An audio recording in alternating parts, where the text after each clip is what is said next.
Good morning student. चलिए science का online class start करते हैं। बच्चों हम लोग मेथड ऑफ सेपरेशन पढ़ रहे थे। चलिए हम लोग नेक्स्ट जो मेथड है उसको पढ़ें। देखिए बच्चों, यहाँ पर जो नेक्स्ट मेथड है वह है इवापोरेशन। ठीक है, इवापोरेशन मीन्स होता है वाष्पीकरण।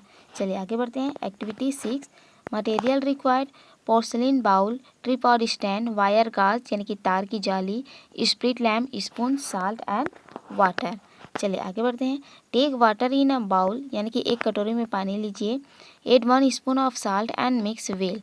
ठीक है, यानी कि उसमें 1 चम्मच नमक मिलाइए। आगे लिखा है put the bowl on a wire gauze over a tripod stand, यानी कि ट्रिपॉड स्टैंड पर, ठीक है, जाल रख कर, ठीक है, यानी कि तार की जाली रख कर उस पर कटोरी रखें। आगे लिखा है now heat it using a spirit lamp. अब स्प्रिट लैम्प की सहायता से गर्म कीजिए। अब आगे लिखा है while heating stir the solution with the help of a spoon, यानी कि गर्म करते समय विलियन को चम्मच से हिलाइए। आगे लिखा है heat till all the water in the bowl disappear in the form of vapour. देखिए बच्चों, बताया जा रहा है कि गर्म करने की प्रक्रिया तब तक करें जब तक कटोरी का सारा जल वाष्प बनकर ना उड़ जाए। आगे लिखा है the substance left in a bowl is salt. और जो कटोरी में है ना, कटोरी में जो बचा हुआ पदार्थ है वह नमक है। ठीक है बच्चों, जो वाटर है वह वाष्प बनकर उड़ जाता है और इस स्थिति में बचा हुआ जो पदार्थ होता है वह नमक है। आगे देखते हैं to separate a miscible solute from solvent by evaporating the solvent is called evaporation, यानी कि किसी मिश्रण के विलयन से विलायक को वाष्प से, है ना, वाष्प के रूप में पृथक करने की विधि को वाष्पीकरण कहते हैं। ठीक है बच्चों, समझ में आया? यानी कि किसी मिश्रण के विलयन से विलायक को वाष्प के रूप में पृथक करने की विधि को वाष्पीकरण कहते हैं। चलिए देखते हैं बच्चों 4.11 है ना, यहाँ पर लिखा है evaporation of water to obtain common salt, यानी कि जल से वाष्पीकरण द्वारा साधारण नमक को पृथक करना। चलिए आगे देखते हैं। आगे दिया है बच्चों common salt is obtain from sea water in large scale by using this method. ठीक है, यानी कि इस विधि का प्रयोग बड़े पैमाने पर समुद्र जल से साधारण नमक प्राप्त करने के लिए किया जाता है। आगे देखते हैं at the time of high tide sea water get collected in small cubicles, यानी कि क्यारियाँ। ठीक है, क्यूबिकल्स में होता है क्यारियाँ। तो यहाँ पर बताया जा रहा है ज्वार के समय समुद्री जल को छोटी छोटी क्यारियों में एकत्रित कर लिया जाता है। आगे लिखा है this water is evaporated in the sun, है ना, and salt remain in the cubicle. ठीक है, और इस वाटर का, ठीक है, जो क्यारियों में वाटर एकत्रित किए रहते हैं, यह जल सूर्य की प्रकाश की गर्मी से वाष्पीकृत हो जाता है और नमक क्यारियों में बचा रहता है। चलिए आगे देखते हैं। आगे दी है बच्चों 10 नंबर में क्रिस्टलाइजेशन। ठीक है, क्रिस्टलाइजेशन यानी कि क्रिस्टलीकरण। चलिए आगे बढ़ते हैं। Activity 7, material required beaker, glass rod, tripod stand, wire gauze यानी कि तार की जाली, स्प्रिट लैम्प, कॉपर सल्फेट। ठीक है, देखिए ब्लू वाइट्रियोल लिखा है यानी कि नीला थोथा, फिल्टर पेपर एंड वाटर। चलिए आगे बढ़ते हैं। Fill 1/4 of the beaker with water, यानी कि एक बीकर को पानी से 1/4 भरें। Add copper sulphate slowly and mix with a glass rod, और उसमें कॉपर सल्फेट डालकर, है ना, उसमें धीरे से कॉपर सल्फेट डालकर उसे ग्लास रॉड की सहायता से मिक्स करें। आगे लिखा है heat the solution and add more copper sulphate. ठीक है, ध्यान दीजिएगा, विलयन को गर्म कर कुछ और मात्रा में आप लोगों को कॉपर सल्फेट मिलानी है। आगे लिखा है keep on dissolving copper sulphate till the solution become saturated and no more copper sulphate can be dissolve. आगे लिखा है कि कॉपर सल्फेट तब तक मिलाएं जब तक उसमें और अधिक कॉपर सल्फेट घुलना बंद न हो जाए।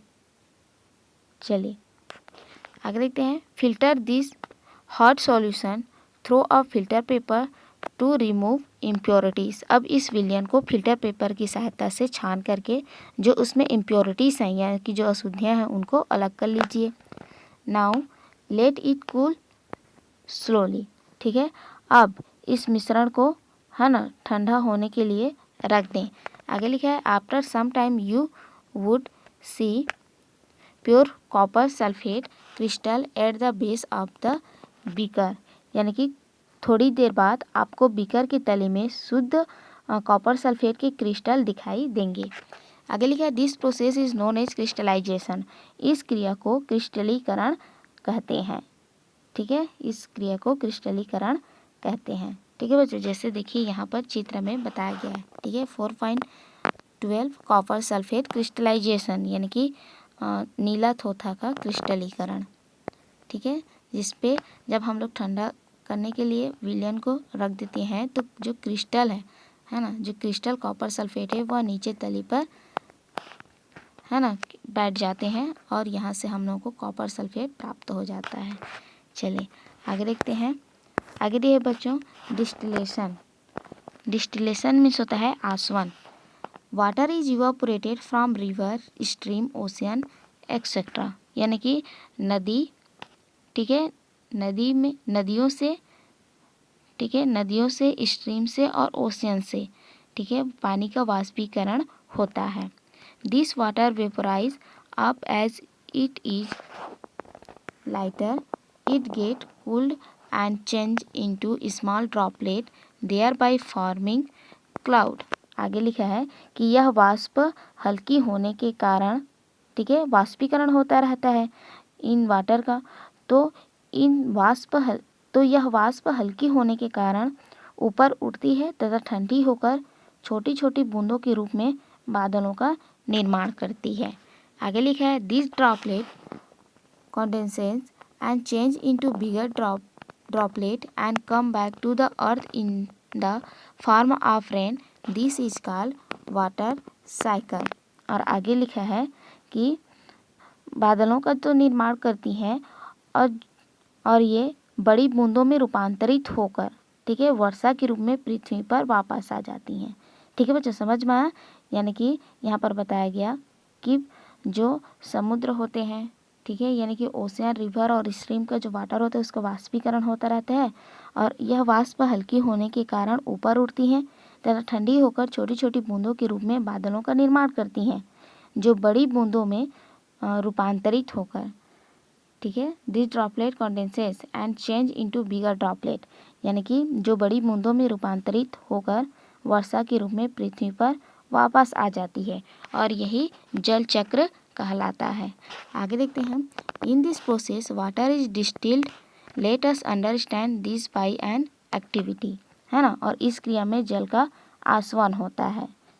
ठीक है बच्चों, और आइए इसे समझने के लिए हम लोग एक्टिविटी करते हैं। चलिए देखिए बच्चों, एक्टिविटी 8 दिया है।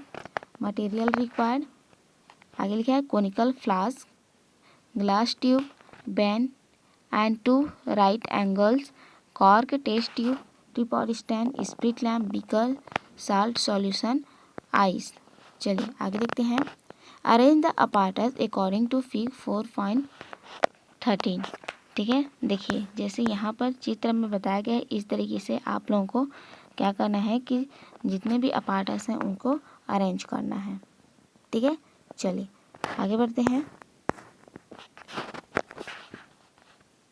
and put the salt solution in the conical flask and heat it। आगे लिखा है कि यह आपको चित्र के जो 4.13 के अनुसार, है ना, जैसे चित्र में बताया गया है उस तरीके से आपको उपकरण को जमाना है। और आगे लिखा है कि कोनिकल फ्लास्क में नमक का विलयन लेकर गर्म करें। ठीक है, कोनिकल फ्लास्क में साल्ट सॉल्यूशन लेकर गर्म करें। Water vapour which come out move into the glass tube and is collected in a test tube kept in ice। और आगे लिखा है कि निकलने वाली वाष्प को कांच की नली की सहायता से, है ना, बर्फ में रखी परख नली में एकत्रित करें। ठीक है बच्चे, समझ में आया? और उससे, है ना, गर्म होगा तो जो वाष्प निकलेगा, ठीक है ना, निकलने वाली वाष्प को कांच की नली की सहायता से बर्फ में रखी परख नली में एकत्रित करें। आगे लिखा है when water vapour come in contact with the ice cold walls of test tube, it change into small droplet of water। आगे लिखा है कि यह वाष्प परख नली की ठंडी दीवारों के संपर्क में आते ही पानी की छोटी छोटी बूंदों के रूप में एकत्रित हो जाता है। आगे लिखा है salt is left in the conical flask, है ना। और आगे लिखा है कि जो नमक होता है ना, वो कोनिकल फ्लास्क में शेष रह जाता है। आगे देखते हैं, changing of water to water vapour is called evaporation and changing of water vapour back to water is called condensation. देखिए बच्चों, बताया जा रहा है कि पानी के वाष्प में बदलने की क्रिया को वाष्पीकरण कहा जाता है तथा वाष्प के पुनः पानी में बदलने की क्रिया को कंडेंसेशन यानी कि संघनन कहते हैं। ठीक है बच्चों, समझ में आया। पानी के वाष्प में बदलने का जो प्रोसेस है उसको वाष्पीकरण कहते हैं यानी कि इवापोरेशन कहते हैं, और वाष्प का पुनः पानी में बदलने की क्रिया को कंडेंसेशन कहते हैं यानी कि संघनन कहते हैं। चलिए आगे देखते हैं। आगे दिया है बच्चों सब्लिमेशन। ठीक है, सब्लिमेशन आगे लिखा है 12 सब्लिमेशन, जिसका अर्थ होता है ऊर्ध्वपातन। ठीक है, ऊर्ध्वपातन। Activity 9, material required porcelain bowl, split lamp, glass funnel, tripod stand, wire gauze, cotton, common salt and ammonium chloride. चलिए आगे देखते हैं, mix common salt and ammonium chloride in the porcelain bowl, यानी कि प्याली में थोड़ा नमक और अमोनियम क्लोराइड लेकर, ठीक है, अमोनियम क्लोराइड लेकर मिश्रण कीजिए। आगे देखते हैं, keep an inverted funnel over this mixture. ठीक है, यानी कि इस मिश्रण को कांच की, है ना, जो फनल है, ठीक है, यानी कि कांच की कीप उल्टा कर दीजिए। ठीक है, यानी कि इस मिश्रण को कांच की कीप, है ना, कांच की कीप उल्टा कर ढक्कन दीजिए। ठीक है, जैसे चित्र में देखिए बच्चों बताया गया है, देखिए यहाँ पर। ठीक है, यानी कि जो फनल है, ठीक है बच्चों, उसको आप क्या करेंगे, उल्टा कर ढक्कन देंगे। चलिए आगे देखते हैं। आगे लिखा है बच्चों, close the open in of the funnel with cotton and heat, यानी कि उल्टा करके हम लोग रखेंगे और उसको यहाँ पर देखिए कॉटन स्वैप यानी कि कॉटन से, ठीक है, रुई का प्लग बनाकर यहाँ पर उसको बंद कर देनी है। आगे लिखा है अब एंड हीट, यानी कि उसको गर्म कीजिए। ठीक है, यानी कि बाउल को गर्म करना है। White fumes will rise from the mix. आगे लिखा है कि मिश्रण से सफ़ेद धुआं निकलने लगेगा। आगे देखते हैं, now stop heating after some time vapours of ammonium chloride will settle on the inner side of the funnel on cooling and common salt will be left in the bowl। Fig 4.14। देखिए आगे बोला जा रहा है कि अब प्याली को गर्म करना बंद कर दें। ठीक है, जब सफ़ेद धुआं निकलेगा, है ना, प्याली को गर्म करना बंद कर दें। कुछ समय पश्चात कीप की भीतरी सतह पर अमोनियम क्लोराइड की, है ना, वाष्प ठंडी होकर कणों के रूप में जम जाएगी। ठीक है, समझ में आया। यानी कि कुछ समय पश्चात कीप की भीतरी सतह पर जो अमोनियम क्लोराइड है ना, उसका जो वाष्प है वह ठंडा होकर कणों के रूप में जम जाएगी और प्याली में नमक शेष रह जाएगा। चलिए आगे देखते हैं। आगे लिखे बच्चों, normally substance like ice, wax etcetera, यानी कि साधारणतः पदार्थ जैसे बर्फ, मोम आदि turn from solid to liquid on heating and then from liquid to gas.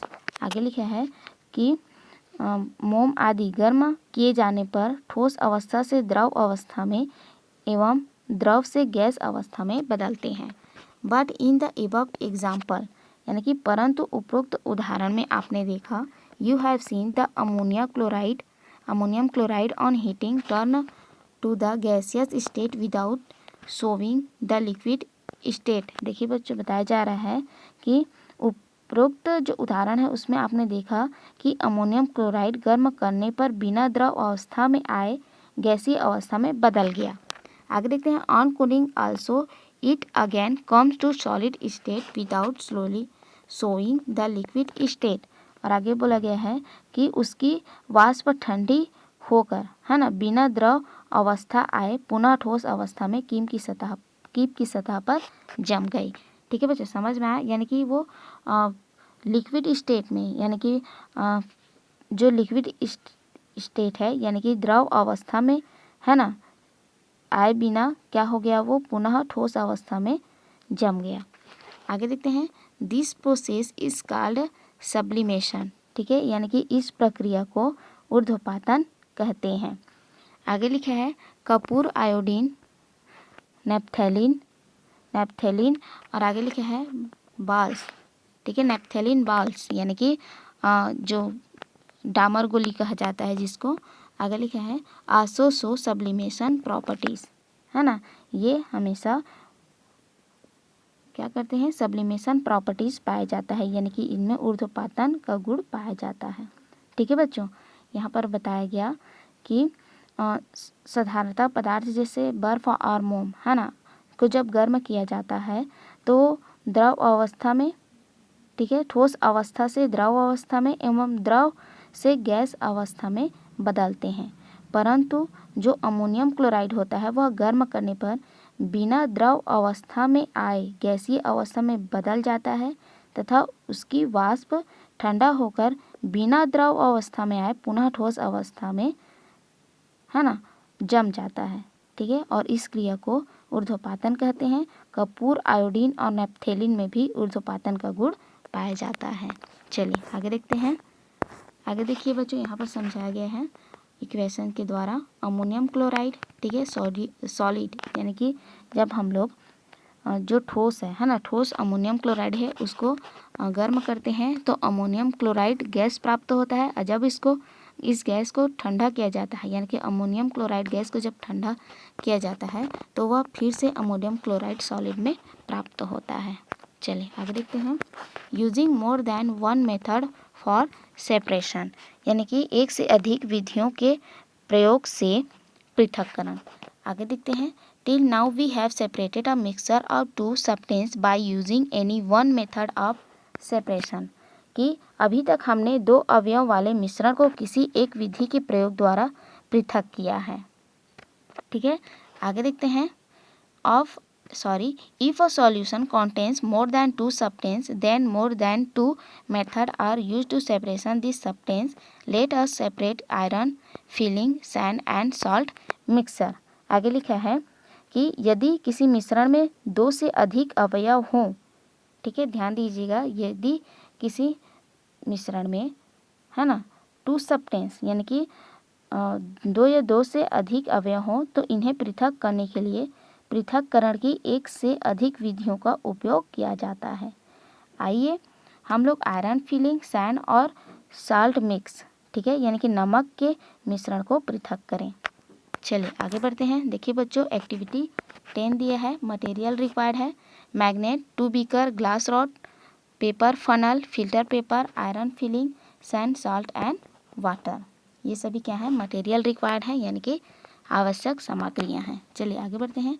Spread the mixture of iron filling, sand and salt on a paper, यानी कि लौह चूर्ण को, रेत तथा नमक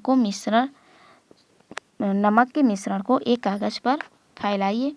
bring a magnet close to this mixture repeatedly, यानी कि चुंबक को मिश्रण के ऊपर बार बार घुमाइए। ठीक है, जो मैग्नेट है उसको आप क्या करेंगे, मिश्रण के ऊपर बार बार घुमाइए। Separate the material which get attract to the magnet, यानी कि चुंबक द्वारा पृथक किए गए अवयवों को अलग कर लीजिए। व्हाट इज दिस सब्सटेंस, यानी कि यह पदार्थ क्या है। आगे लिखा है, now take rest of the mixture and dissolve it in water in a beaker. आगे लिखा है कि अब शेष बचे मिश्रण को एक बीकर में लेकर पानी में घोलिए। ठीक है, after some time filter this solution by using a filter paper on a funnel. आगे लिखा है कि इस विलयन को थोड़ी देर बाद, है ना, थोड़ी देर बाद छन्ना जो कागज़ आता है यानी कि जो फिल्टर पेपर आता है उसको लगाकर छान लीजिए। आगे देखते हैं। Sand will be stopped on a filter paper, evaporate or distill the rest on the solution to obtain salt। आगे लिखा है कि जब हम लोग उसको छानेंगे, ठीक है, तब रेत छन्ना कागज़ के ऊपर प्राप्त हो जाती है। शेष बचे विलयन से वाष्पीकरण विधि द्वारा नमक तथा जल प्राप्त कर सकते हैं। चलिए आगे देखते हैं। आगे दिया लिखा है बच्चों, thus we have used magnetic separation, filtration and evaporation to separate substance from a mixture. यानी कि इस प्रकार हमने मिश्रण के अवयवों को अलग अलग करने के लिए, सेपरेट करने के लिए चुंबकीय पृथक्करण, छानना तथा वाष्पीकरण विधि का प्रयोग किया।